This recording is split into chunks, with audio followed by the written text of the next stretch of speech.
கட்டுப்படுத்த முடியாத கோபம் நரகத்துக்கு கொண்டு போய் சேர்க்கும் அப்படின்னு சொல்லுவாங்க.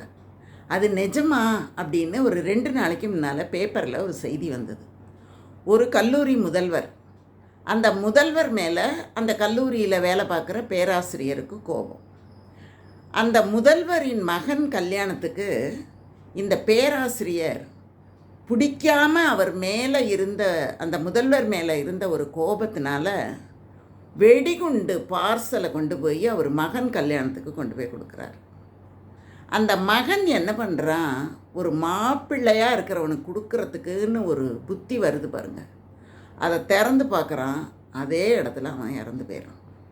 அதுக்கப்புறம் இந்த பேராசிரியர் சிறைக்கு போயிடுறார்.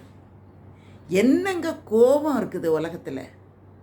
ஒரு வினாடி பொழுதில் நம்மளை நரகத்தில் கொண்டு போய் சேர்க்குது. 30 ஆண்டு ஆயுள் தண்டனை அவருக்கு. தேவைங்களா இது?